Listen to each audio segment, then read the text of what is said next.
আমাদের polo T শার্টটি আমরা কিভাবে উৎপাদন করে থাকি চলুন দেখে আসি। আমরা প্রথমে যখন আমাদের ফেব্রিকটি নিটিং ডাইং করা হয়, ফেব্রিকের কালার একটা থাকে অফ হোয়াইট অথবা হোয়াইট। এই ফেব্রিকটাকে যখন আমরা বিভিন্ন কালার রূপান্তর করি, এটা ডাইংয়ের মাধ্যমে করতে হয়।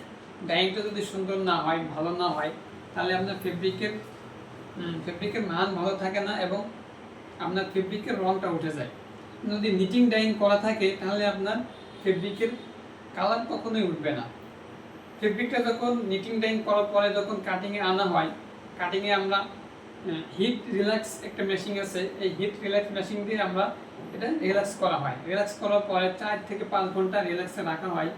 রিল্যাক্সে রাখার পর এটা আমরা টেবিলে বিছাই, কাটিং টেবিলে বিছিয়ে মার্কার করে সুন্দরভাবে ডিজিটাল মেশিন দিয়ে আমরা এই পোলো শার্টটি প্যাটার্ন প্রিন্ট ডিজিটাল মেশিন দিয়ে মার্কারটি প্রিন্ট দেওয়ার পরে এটা আমরা ফেব্রিক করে বিছানোর পরে এটা ডিজিটাল মেশিন দিয়ে এটা কাটা হয়।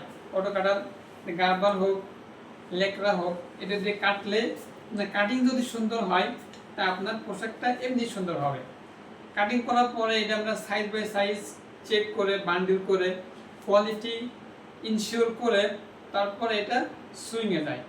সুইংয়ে যাওয়ার পরে সুইং করে আমরা এই পোশাকটি সুইং ফিনিশিং করে বাটন লাগায়ে জিনিসটা কমপ্লিট করে থাকি। তো এই প্রসেসগুলা আমরা যদি ঠিকভাবে না করতে পারি, আমাদের ফেব্রিকও ভালো থাকবে না, ফেব্রিকের মানও ঠিক থাকবে না, সুইং কোয়ালিটিও ভালো হবে না, কাটিংও ভালো হবে না। উৎপাদন যদি খারাপ হয় তাহলে আউটপুটও খারাপ হবে। এই জন্য আমরা খুবই যত্নের সাথে আপনাদের এই পোলো শার্টটি আমরা যত্ন সহকারে আমরা উৎপাদন করে থাকি। এই উৎপাদন করে এটাই আপনাদের কাছে পৌঁছে থাকি ইনশাআল্লাহ।